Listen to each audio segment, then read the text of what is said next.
بسم اللہ الرحمن الرحیم۔ السلام علیکم خواتین و حضرات، میں ہوں آپ کا جنید سلیم اور آپ دیکھ رہے ہیں انصاف ڈیجیٹل۔ ناظرین، 2+2=4 جیسی سیدھی سیدھی بات ہے کہ جیسے جیسے 26ویں آئینی ترمیم کی پرتیں کھلتی جا رہی ہیں، قانونی حکم اور ابہام کا ایک لامتناہی سلسلہ ہے جو دراز ہوتا چلا جا رہا ہے، اور ساتھ ہی حکومت کی وہ امیدیں بھی دم توڑتی چلی جا رہی ہیں جو اس نے اس ترمیم سے لگا رکھی تھی۔ اب 26ویں ترمیم کا بھوت جو ہے وہ حکومتی ایوانوں میں حکمرانوں کو ڈرا رہا ہے، اور حکومتی آئینی ماہرین کی نااہلی کا شکار 26ویں ترمیم پر عمل کے لیے اب 27ویں ترمیم کے لیے، اور پھر آپ دیکھیے گا 28ویں 29ویں اور 30ویں ترمیم کے لیے بھی باقاعدہ مشاورت شروع کر دی گئی ہے۔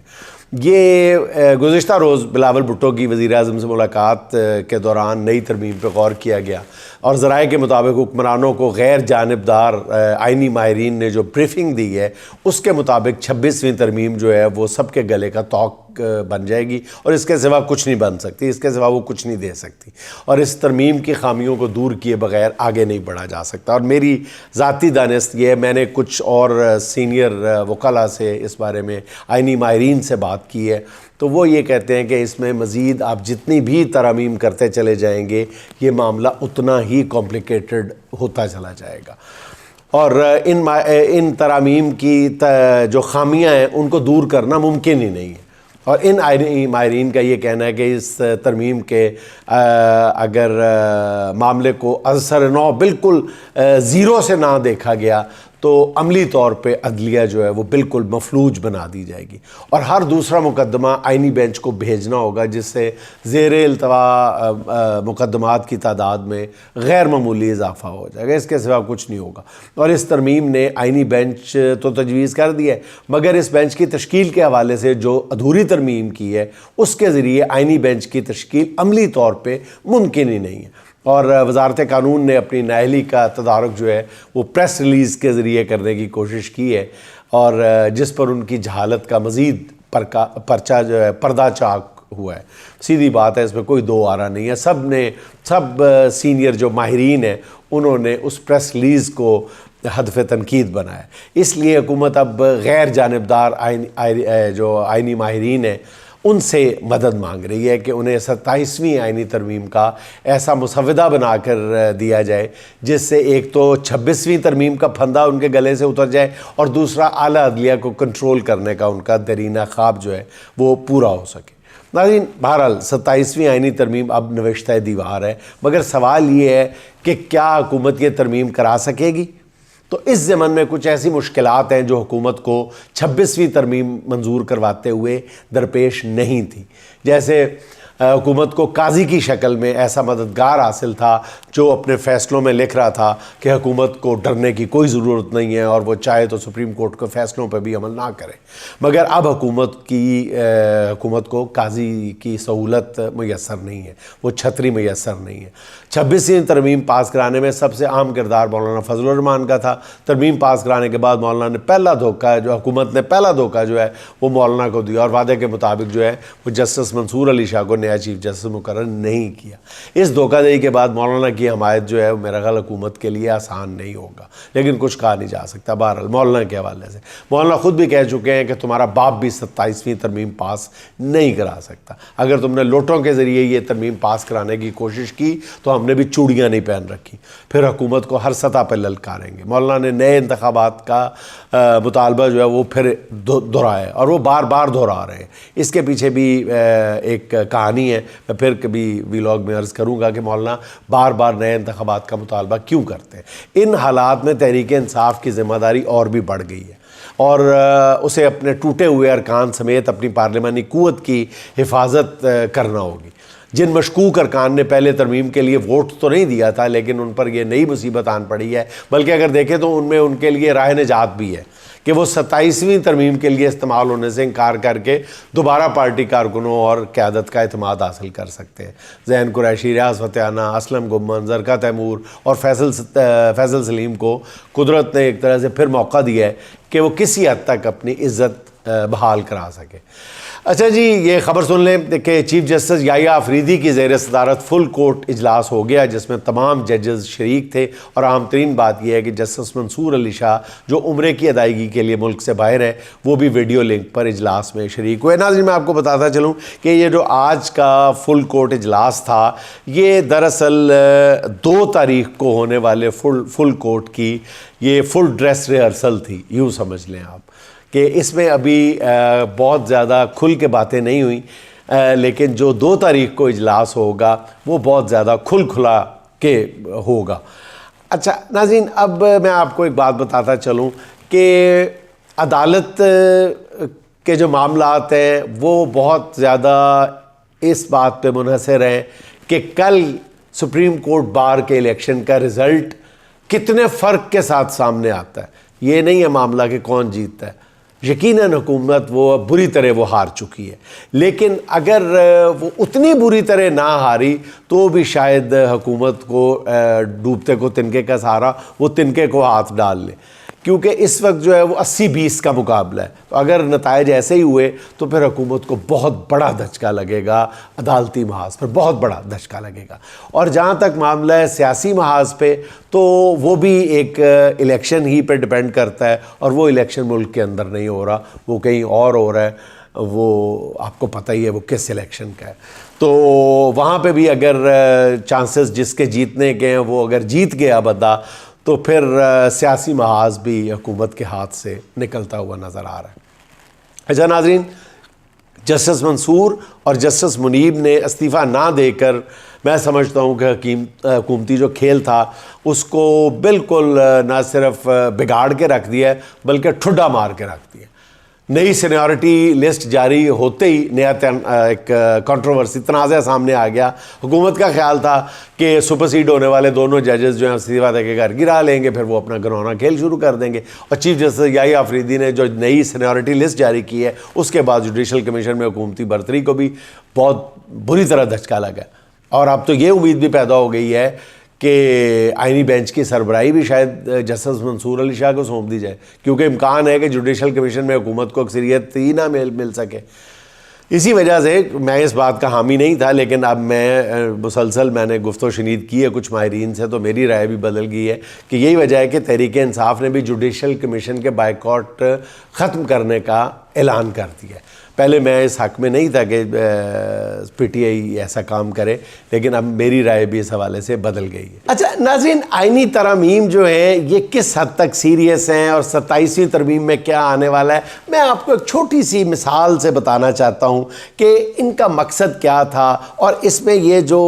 فیس سیونگ کے لیے دیگر ترامیم ڈالی گئی ہیں وہ کتنی بھونڈی اور کتنی ہلکی نوعیت کی ہیں۔ کہ اندازہ لگائیے کہ جب یہ 26ویں آئینی ترامیم بنائی جا رہی تھیں تو ایک نشست میں وزیر اعظم شہباز شریف صاحب بھی بیٹھے ہوئے تھے، تو جو شریف برادران کی ناک کا بال ہے رانا تنویر صاحب، انہوں نے ان کے داماد جو ہیں وہ الیکشن لڑ رہے ہیں PP 139 سے، تو انہوں نے وہ اصل میں ان کے پاس شہریت ہے غیر ملکی، وہ لڑ نہیں سکتے تھے الیکشن، ان کو پتا تھا کہ الیکشن سے پہلے فارغ ہو جانا ہے، تو انہوں نے بالکل ایسے فرمائش کی جیسے بندہ کہتا ہے کہ یار چائے کے ساتھ بسکٹ ہیں تو تھوڑے سے گلاب جامن بھی پکڑ لو۔ اس طرح انہوں نے آئینی ترمیم میں ایک ترمیم اپنی طرف سے رانا صاحب نے ڈلوا دی، یعنی رانا تنویر صاحب نے یہ شک ڈلوا دی کہ ہر بندے کو یہ حق حاصل ہوگا کہ وہ دوہری ترمیم کا، دوہری شہریت کا اگر حامل ہے اگر وہ شخص، تو وہ الیکشن لڑ لے، الیکشن لڑنے کے 90 دن بعد وہ ایک شہریت سے دستبردار ہو جائے گا، لیکن الیکشن وہ لڑ سکتا ہے۔ تو یہ ترمیم شامل کر لی گئی، لیکن بعد ازاں آخری وقت میں جا کے اس ترمیم کو ہٹانا پڑا۔ اب یہ بھی ہو سکتا ہے کہ 26ویں کے بعد 27ویں ترمیم میں یہ جو شک ہے یہ شامل کر لی جائے. یعنی اس قدر یہ پرسن اسپیسیفک ہے. اگر کسی ایم پی اے کے گھر کے باہر کوڑا ہے, اگر کسی ایم این اے کا کوئی ذاتی مسئلہ ہے, تو وہ بھی ان ترامیم کے ذریعے حل کروا لیا جائے. اندازہ لگا لیں یہاں سے کہ ان ترامیم کو کس قدر سنجیدگی سے لیا جا رہا ہے. اچھا ناظرین, اب آتے ہیں نواز شریف کا لندن واپسی اور ایون فیلڈ اپارٹمنٹس پہنچنے پر جس طرح کا استقبال ہوا ہے. اس نے خاندان شریفیہ کو نئی زندگی کیا دینی تھی. میں یہ سمجھتا ہوں کہ یہ امید لے کے چلے تھے کہ ایک ہم نئے باب کا آغاز کریں گے جب وہ وہاں سے واپس لوٹیں گے, لیکن بہت بری طرح ان کو ایک نئی شرمندگی کا سامنا کرنا پڑا. مریم کے پاپا چور ہیں کہ نعروں کی گونج میں نواز شریف گاڑی سے اترے اور اپنے غیر ملکی محافظوں کے حصار میں تیزی سے اپنے محل نما فلیٹس میں چلے گئے. اور نواز شریف کے جانے کے بعد بھی پاکستانی عوام 3 بار کے وزیر اعظم کو مسلسل خراج تحسین پیش کرتی رہی. نعروں کی گونج چونکہ گھر کے اندر بھی جا رہی تھی, جنہیں سن کر میاں نواز شریف صاحب کے کان لال ہوتے رہے, اور نواز شریف آج لندن سے امریکہ روانہ ہو گئے. اچھا ناظرین, یہ بھی آپ کو بتاتا چلوں کہ وہ لندن کے ان کے ایک معالج نے ان کو یہ مشورہ دیا ہے کہ آپ امریکہ میں فلوریڈا میں ایک کارڈیولوجسٹ ہیں, ان کو ضرور کنسلٹ کریں, بلکہ وہاں پہ شاید ان کی بیلوننگ بھی ہو, ان کی آرٹریز کی بیلوننگ بھی کی جائے, وہاں پہ اس بات کا امکان موجود ہے. وہ صحت کے حوالے سے جا رہے ہیں, اس لیے یہاں پہ کوئی بات کرنا مناسب نہیں ہے, نہ میرا یہ مزاج ہے, اس لیے میں یہاں پہ خاموشی اختیار کرتا ہوں. ورنہ وہ کہا یہ جا رہا ہے کہ ایک اپنے مالی معاملات کو طے کرنے کے لیے بھی ایک ملاقات ہے, بہت ضروری ملاقات ہے ان کی وہاں پہ, لیکن شاید وہ اپنی صحت کے پیش نظر اس ملاقات کو کسی اور وقت کے لیے اٹھا رکھیں. اچھا ناظرین, دوسرا بڑا مظاہرہ جو ہے وہ اسپین کے شہر بارسلونا میں ہوا ہے, جہاں پی ٹی آئی کا پرچم اٹھائے ہوئے ہزاروں افراد سڑکوں پہ نکل آئے. اور بارسلونا کی تاریخ میں یہ پاکستانیوں کا سب سے بڑا مظاہرہ تھا. اس مظاہرے کے مناظر نے سوشل میڈیا پر ماحول بنا دیا. ایکسٹرنل فرنٹ پہ تحریک انصاف کی تنظیم جو ہے وہ نہایت تندہی سے کام کر رہی ہے, جس کی کوششوں سے امریکہ کے بعد اب برطانیہ کے بھی 20 ارکان پارلیمنٹ نے اپنی حکومت کے نام خط لکھ دیا, جس میں مطالبہ کیا گیا کہ عمران خان کی رہائی کے لیے برطانوی حکومت اپنا اثر و رسوخ استعمال کرے, اور عمران خان کو انصاف کی فراہمی کے لیے حکومت پاکستان نہ صرف یہ کہ جو وہ اثر رکھتی ہے وہ ضرور استعمال کیا جائے. اچھا ناظرین, اوورسیز پاکستانیز نے اس قدر حکومت کو زچ کر کے رکھ دیا ہے کہ اب حکومت نے امیج بلڈنگ کے لیے امریکہ میں ایک لابنگ فرم کی خدمات حاصل کرنا پڑی ہیں. یہ میری رپورٹ نہیں ہے, یہ میری اطلاع نہیں ہے. روزنامہ ڈان کی رپورٹ کے مطابق نیشنل سیکیورٹی ڈویژن سے منسلک اور میجر جنرل ریٹائرڈ رضا محمد کی صدارت میں چلنے والے تھنک ٹینک اسلام آباد پالیسی ریسرچ انسٹیٹیوٹ نے امریکہ میں ٹیم ایگل کنسلٹنگ نامی فرم کی خدمات جو ہیں وہ 40 کروڑ روپے سالانہ پہ حاصل کی ہیں. حد رکھ 40 کروڑ روپے سالانہ. مقصد کیا ہے کہ عمران خان کو نیچا دکھایا جائے, اور کوئی مقصد نہیں, کوئی لابنگ نہیں. اخبار نے لکھا ہے کہ ایسا معلوم ہوتا ہے کہ تھنک ٹینک کی جانب سے لابنگ فرم کی خدمات امریکہ میں عمران خان کی رہائی کی کوششیں کرنے والے ان کے حامیوں کا مقابلہ کرنے کے لیے حاصل کی گئی. اور ناظرین میں ابھی بتا دوں, یہ ناممکن کام ہے, یہ ناممکن کام ہے. آپ ایسی 20 فرمز ہائر کر کے دیکھ لیں, یہ ناممکن کام ہے. ان حالات میں ناظرین امریکی انتخابات بہت اہمیت اختیار کر رہے ہیں, جن کا میں نے پہلے ذکر کیا ہے. 5 نومبر کو ہونے والے انتخابات میں ڈونلڈ ٹرمپ کی کامیابی جو ہے وہ پاکستانی حکمرانوں کے لیے نئی قیامت بن کے ٹوٹ سکتی ہے. اچھا ناظرین, لوگ بہت ساری اس وقت بات کر رہے ہیں عدالتی محاذ پہ کہ کس طرح یارڈ سٹک کیا ہے کہ نئے چیف جسٹس صاحب کا پتہ چل سکے کہ وہ کس انداز میں بیہیو کریں گے. ناظرین معاملہ بہت سیدھا ہے, بہت سیدھا ہے. 1-2 نہیں, درجنوں کی تعداد میں کیسز ایسے موجود ہیں سپریم کورٹ میں, ہائی کورٹس میں, لوور کورٹس میں, جن کے آگے بڑھنے سے پتہ چل جائے گا کہ چیف جسٹس صاحب جو ہیں وہ کیا کرتے ہیں جا رہے ہیں.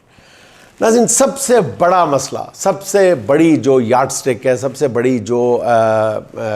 کہ پہچان کا پہلو ہے وہ چیف جسٹس صاحب کا, وہ سیدھی بات ہے کہ ایک ایسے شخص کو بغیر کسی سیریس کیس میں, بغیر کسی سالڈ کیس میں ایک سالیٹری کنفائنمنٹ میں رکھا ہوا ہے. کس کو؟ اس ملک کے مقبول ترین لیڈر کو،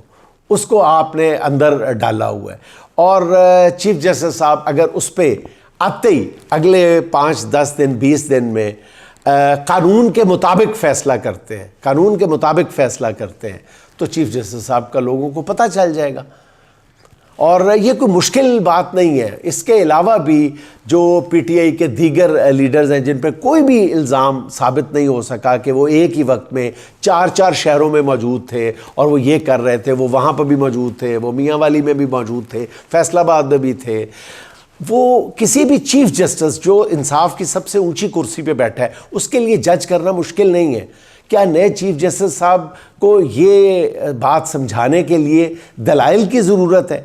کہ سیالکوٹ کے ڈار برادران کو ہر دوسرے دن انتہائی حد تک امیز انداز میں تاریخوں پہ بلایا جاتا ہے اور الزام ان پہ یہ ہے کہ انہوں نے بجلی کی تاریں چوری کی ہیں؟ ارب پتی لوگ، ارب پتی خاندان جو ہے وہ بجلی کی تاریں چوری کرنے کے الزام میں وہ تاریخیں بھگت رہے ہیں. کیا چیف جسٹس آف پاکستان کی کرسی ایسی نہیں ہے کہ وہاں سے وہ یہ دیکھ سکیں کہ یہ کیس جعلی ہے؟ کیا اس کے لیے بھی وہ کسی عدالتی احکامات یا کسی میکانزم کے منتظر ہیں؟ نہیں ناظرین، بالکل نہیں. میرا خیال ہے کہ ایک ایماندار چیف جسٹس جو ہے وہ 1 گھنٹے میں ساری صورتحال جو ہے وہ بھانپ سکتا ہے، اور انشاءاللہ تعالی امید کی جانی چاہیے کہ نئے چیف جسٹس جو ہے وہ یہ کام ضرور کر گزریں گے. اچھا ناظرین، ایک خبر سن لیں. وزیر اطلاعات عطا تارڑ صاحب کو ایک اور ناخوشگوار صورتحال کا سامنا کرنا پڑا ہے، بلکہ 2 ناخوشگوار صورتحال ہے. ایک کا میں ذکر کر سکتا ہوں، دوسری کا میرا مزاج اجازت نہیں دیتا اور نہ ہی میں کروں گا، آپ کو اشارتاً بتا دیتا ہوں. پہلی صورتحال جو ہے وہ آپ نے سن لی ہوگی. ہوا کچھ جو ہے کہ اسلام آباد کی کوثار مارکیٹ کے ایک ریسٹورنٹ میں تارڑ صاحب جو ہیں، عطا تارڑ صاحب کھانا کھانے کے لیے گئے. جیسے ہی وہ ریسٹورنٹ میں اپنی ٹیبل پہ بیٹھے تو وہاں موجود خواتین ان کی 2 خواتین ان کی ویڈیو بنانے لگی، اور وہ خواتین ویڈیو بنانے کے ساتھ ساتھ وزیر موصوف کی شان میں قصیدہ بھی کہے جا رہی تھی، جس پہ عطا تارڑ صاحب نے ان خواتین کو گالی دے دی. اور ذرائع کا کہنا ہے کہ اس پہ بات بڑھ گئی، اور بقول شہباز گل کے ان میں سے ایک خاتون نے وزیر موصوف کی جانب جوتا بھی اچھال دیا، جس پہ عطا تارڑ نے پولیس کو بلا لیا. اور ذرائع کا کہنا یہ ہے کہ پولیس فوری طور پہ موقع پہ پہنچ گئی. اس سے پہلے کہ ان خواتین کو گرفتار کیا جاتا، ان خواتین نے اپنا تعارف کروا دیا اور اپنے شوہروں کے ڈپارٹمنٹ کا بتا دیا کہ وہ کس ڈپارٹمنٹ سے ہیں. یہ سننا تھا کہ پولیس والے محتاط ہو گئے، اور انہیں خدشہ ہوا کہ کہیں اسلام آباد میں بھی بہاول نگر والے حالات نہ پیدا ہو جائے. تو پھر وزیر موصوف بھی خواتین کا حسب نسب دیکھ کے بیک فٹ پہ چلے گئے، اور پولیس نے پہلے دونوں خواتین کے موبائل فون قبضے میں لیے تھے، جو ان کے تعارف کے بعد عزت و احترام کے ساتھ واپس کر دی، اور دونوں خواتین پھر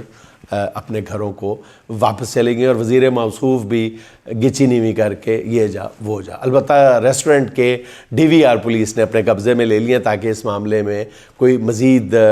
ڈیمیج نہ ہو سکے. اور ناظرین، آپ کو ایک بتاتا چلوں جو میں نہیں بتانا چاہ رہا، کہ ایک وفاقی وزیر ہیں،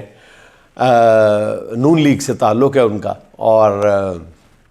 وہ ایک اور نون لیگ کی ہی وفاقی وزیر کے ساتھ خلوت میں کچھ وقت گزارنا چاہتے تھے. تو انہوں نے ایک اور